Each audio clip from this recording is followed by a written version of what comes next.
Parfois, j'ai vraiment l'impression d'être sur un manège. Parfois, j'ai l'impression d'être sur un manège.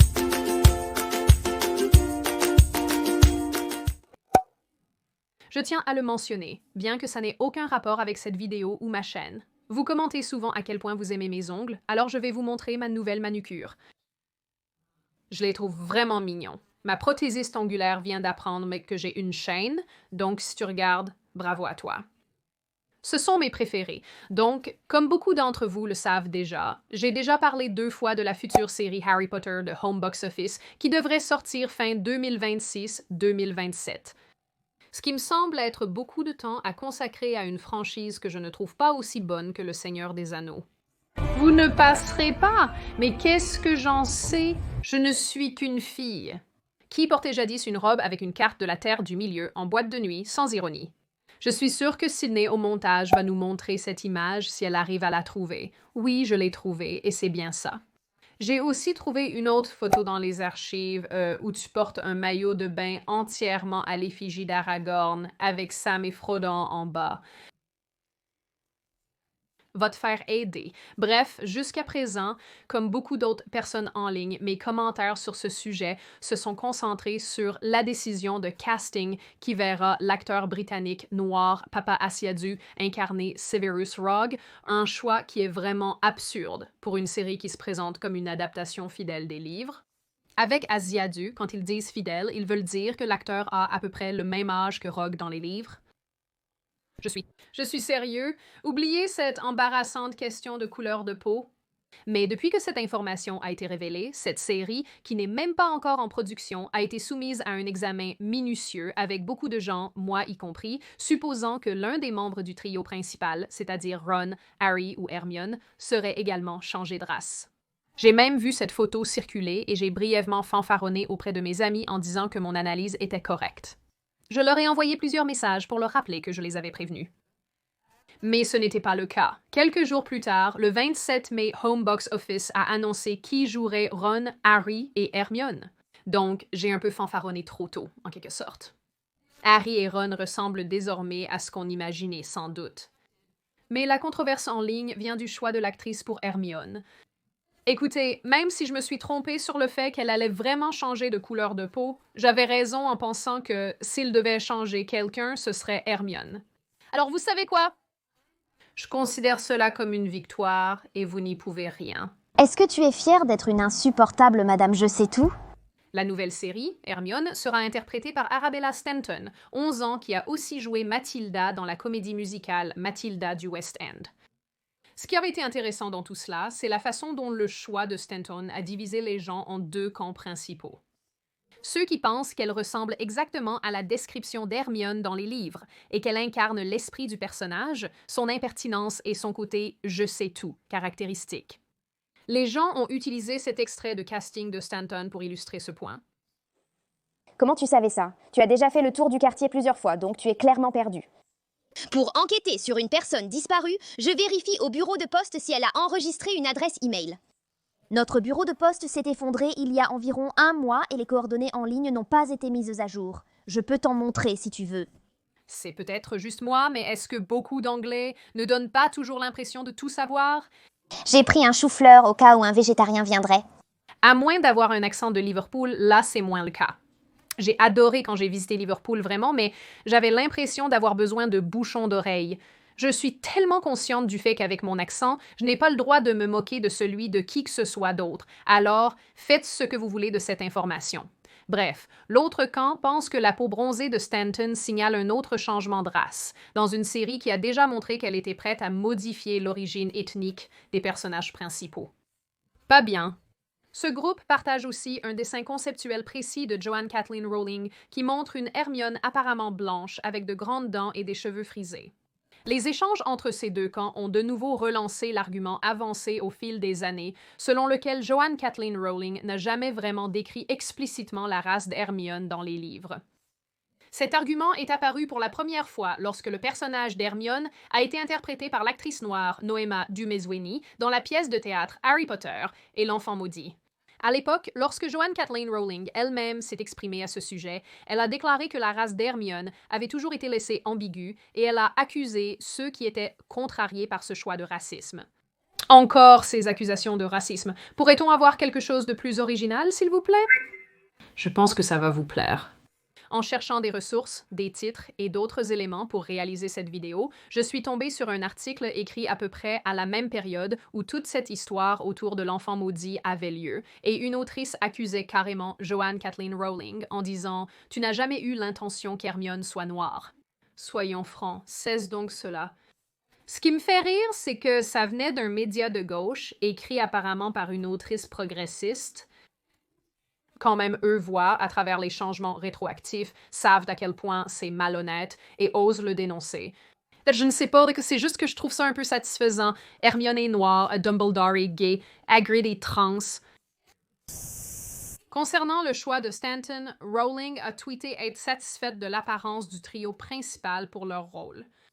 Honnêtement, ça fait des années que je n'ai pas lu Harry Potter, donc vous savez, de ce côté-là, ne m'attaquez pas trop si je cite mal quelque chose, mais je possède tous les livres, ce qui me permet de vérifier les descriptions et tout ça. Mais comme je l'ai mentionné dans une vidéo précédente à ce sujet, il y a des phrases tout au long des 7 romans qui font référence à Hermione comme ayant le visage blanc, pâle, le teint blafard et devenant très bronzée, vous savez, prenant un coup de soleil après être partie en vacances avec ses parents. La dernière fois, j'ai posé cette question et certaines réponses m'ont beaucoup aidé, merci. J'en ai déduit que non, ce n'est pas courant que des personnes brunes ou noires se fassent dire qu'elles ont l'air encore plus bronzées. Donc, je pense aussi qu'il est important de noter que lorsque Joanne Kathleen Rowling a décrit de vrais personnages noirs dans la série, comme Dean Thomas par exemple, elle a simplement dit qu'il était noir. Et quand elle l'a dessiné, elle a clairement montré qu'il est plus foncé que tous les autres. Le garçon est clairement ombré. Et les dessins d'Hermione ressemblent au personnage principal du film Rebelle. Donc personnellement, je trouve que l'argument selon lequel Hermione serait racialement ambiguë est ridicule. Je ne pense pas qu'elle ait jamais été censée être noire, et quand quelqu'un avance cet argument, y compris Joanne Kathleen Rowling elle-même, je pense que c'est simplement une réécriture rétroactive de l'histoire. Ce que je déteste. Bref, en ce qui concerne notre nouvelle Hermione, voici ce que j'en pense. Tout d'abord, et c'est sans doute le plus important, je ne vais pas rester là à critiquer une véritable enfant.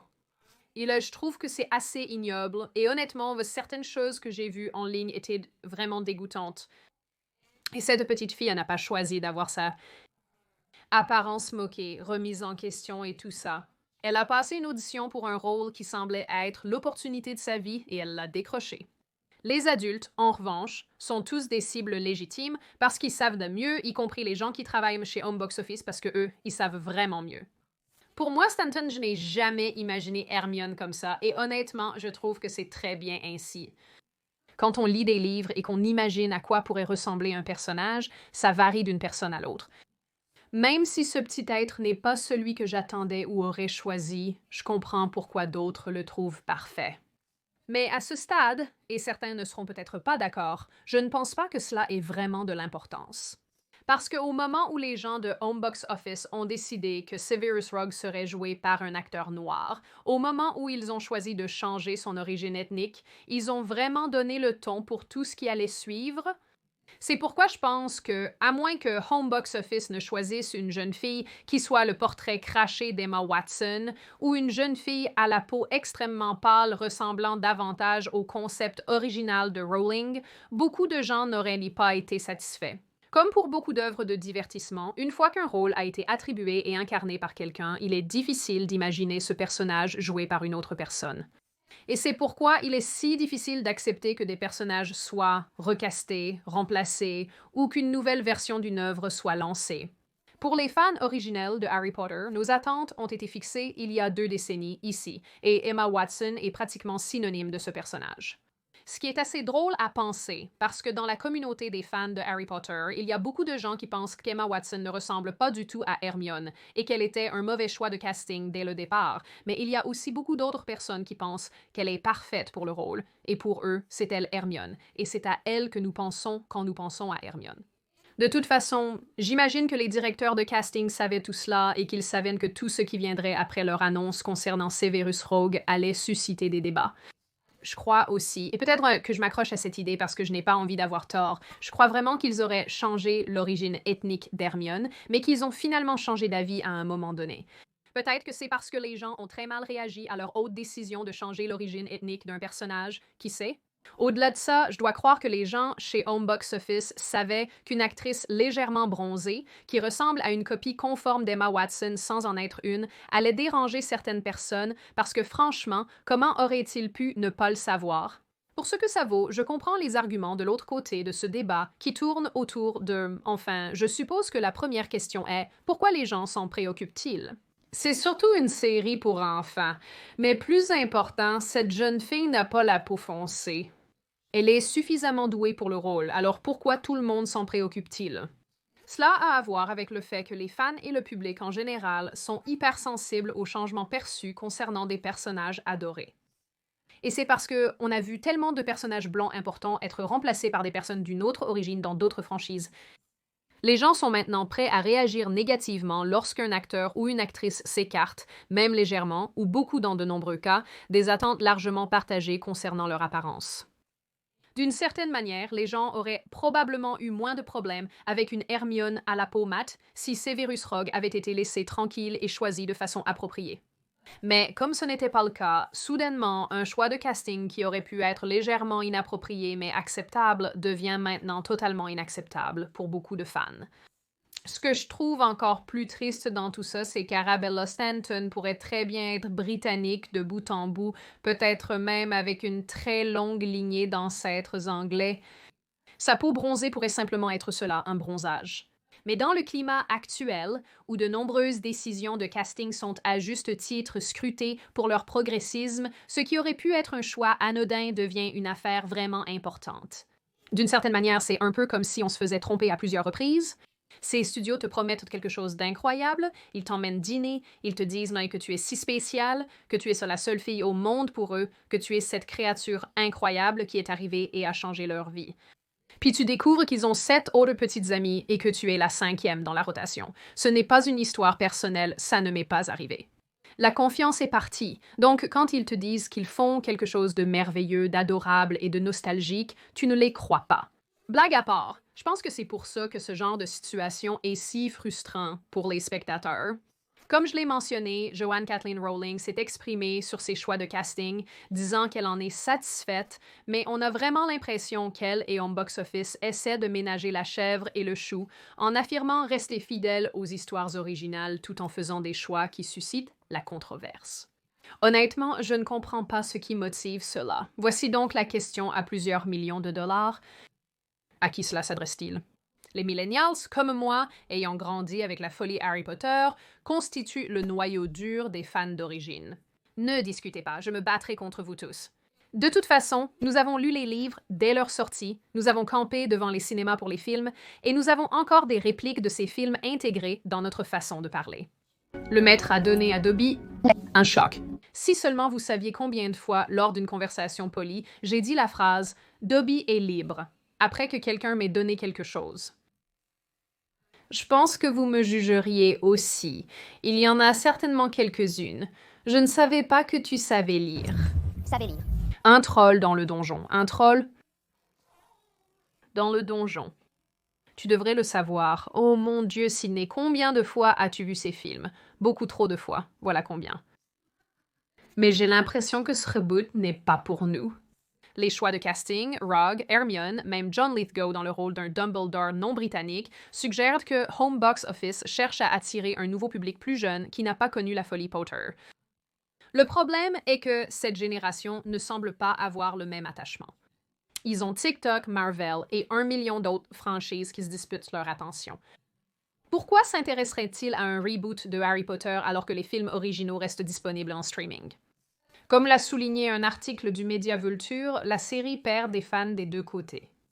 Ceux qui n'apprécient pas les avis de Rowling sur les personnes transgenres et les choix de casting.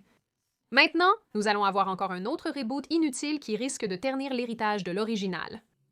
Reprendre autant de rôles emblématiques a toujours été un pari risqué, mais Home Box Office complique encore les choses en s'éloignant du matériel d'origine.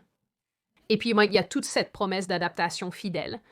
Les showrunners de cette série ne cessent de dire qu'ils vont explorer les livres plus en profondeur que les films ne l'ont jamais fait, ce qui est, eh bien, généralement ce qui se passe. Les films laissent généralement de côté pas mal de choses parce qu'ils sont un peu obligés de le faire. Mais si vous changez l'apparence des personnages principaux, à quel point pouvez-vous vraiment rester fidèle? J'ai vu des gens en ligne suggérer que si la série voulait plus de diversité, elle devrait plutôt mettre en avant des personnages comme Cho Chang ou Dean Thomas au lieu de modifier ceux qui sont déjà établis. Bonne idée. Pourquoi ne pas donner plus de temps d'écran aux personnages sous-représentés plutôt que de réécrire ceux que nous connaissons? Je suppose que même ici, dès le tout début, on a un peu l'impression que Home Box Office essaye de plaire à tout le monde, aux nouveaux fans, aux anciens, aux sensibilités modernes, et qu'au final, il risque de ne satisfaire personne. Je voudrais juste ajouter un point ici, parce que je sais que certains d'entre vous vont sûrement en parler, et ça concerne le jeu Harry Potter Hogwarts Legacy et son énorme succès. Une amie à moi, quand je lui ai parlé de mes réflexions pour cette vidéo, m'a dit « Je ne pense pas que cette série va mal marcher. » Honnêtement, mais il y a peut-être du vrai là-dedans. Ça peut très bien marcher et tout écraser. On ne le saura qu'une fois que ce sera vraiment diffusé, je suppose. Concernant le jeu, il a affirmé qu'il a bien fonctionné malgré la longévité de la franchise Harry Potter. Tu sais, c'était un jeu très réussi, blablabla. Et je lui ai dit, je pense que la raison pour laquelle c'est le cas, c'est parce que ça se passait dans l'univers de Harry Potter, oui, mais ça ne recyclait pas les mêmes personnages. Ça n'utilisait pas les mêmes intrigues. Ça créait du nouveau à partir de l'existant. C'est pour ça que ça a marché. Ce prochain spectacle recycle quelque chose qu'on a déjà. Et honnêtement, je ne pense pas que les gens s'en soucient tant que ça. Moi non. Je pense que les millennials, oui, parce qu'on a grandi avec ça. Mais au-delà de ça, je ne pense pas que ça attirera autant de monde qu'à l'époque de la folie Harry Potter. Donc je ne sais pas, je peux me tromper. Je suis prête à avoir tort. Mais c'est pour ça que je pense que Hogwarts Legacy a vraiment cartonné et que cette série ne marchera probablement pas aussi bien. En conclusion, quelle est notre situation actuelle? À mon avis, même si je ne pense pas qu'elle soit vraiment faite pour le rôle et que ce n'est pas la personne que j'aurais choisie, je ne pense pas que le choix d'Arabella Stanton soit la catastrophe totale que certains prétendent. Mais je pense que c'est le symptôme d'un problème bien plus vaste. La série Harry Potter de Home Box Office, non seulement maintenant mais aussi à l'avenir, va devoir marcher sur une corde raide, essayant apparemment de rester fidèle aux matériaux d'origine tout en modernisant les choses pour la nouvelle époque. Mais avec des choix comme Papa Isidus pour Rogue et une Hermione qui ne correspond pas entièrement à la vision que les fans ont de son apparence, ils se préparent à l'échec en aliénant justement les fans dont ils ont besoin pour survivre. Je ne nie pas le potentiel d'excellence de Stanton.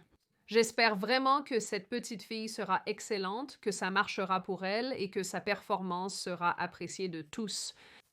Mais je pense que si nous devons blâmer quelqu'un, ce sont bien sûr les personnes qui travaillent sur leur émission, qui choisissent les acteurs pour ces rôles et qui font toutes ces choses qui suscitent autant de controverses. Et je pense que les showrunners préparent tout le monde à l'échec parce qu'ils ne se rendent pas compte à quel point beaucoup de fans sont attachés aux films originaux, que ce soit justifié ou non. En fin de compte, ce reboot ressemble à une grosse opération commerciale, du moins selon moi. Est-on surpris? Pas vraiment. Reconditionner une histoire pour une nouvelle génération qui n'est pas vraiment investie, tout en repoussant les millennials qui, eux, le sont. Et au final, si Home Box Office veut vraiment que cette série réussisse, je pense qu'il est important, au moins en partie, de prendre en compte ce que veulent les fans et ce qu'ils pensent, non seulement en ce qui concerne le casting, mais aussi sur ce qui a rendu Harry Potter si spécial et magique à la base. Je sais que je l'ai beaucoup répété récemment, mais je suis vraiment curieuse d'entendre ce que vous en pensez, car beaucoup d'entre vous ne seront sûrement pas d'accord avec moi, et c'est normal. Nous ne sommes pas une secte, mais pensez-vous qu'Arabella Stanton convienne pour ce rôle? Pensez-vous qu'elle n'est pas adaptée à ce rôle en raison de sa couleur de peau légèrement plus foncée? S'agit-il d'un changement de race? Je suis d'accord avec vous que cette actrice n'est probablement pas appropriée pour ce rôle en particulier, étant donné ses origines et son apparence physique, même si elle n'est pas d'une autre race à proprement parler. Qu'est-ce que vous pensez de toute cette histoire? Pensez-vous que la situation avec Severus Rogue a tout fait échouer par la suite, que c'était une énorme erreur de calcul? Pensez-vous que ce n'est pas si grave et que tout le monde exagère et qu'au fond, qui s'en soucie? Pensez-vous que c'est une bonne chose?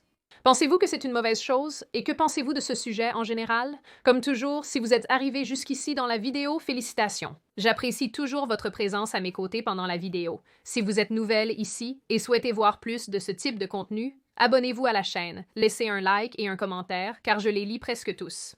Dans ce cas, vos retours m'intéressent beaucoup. En attendant, restez en sécurité et en bonne santé, faites de bons choix. Je vous retrouverai, vous toutes les personnes merveilleuses, dans la prochaine vidéo.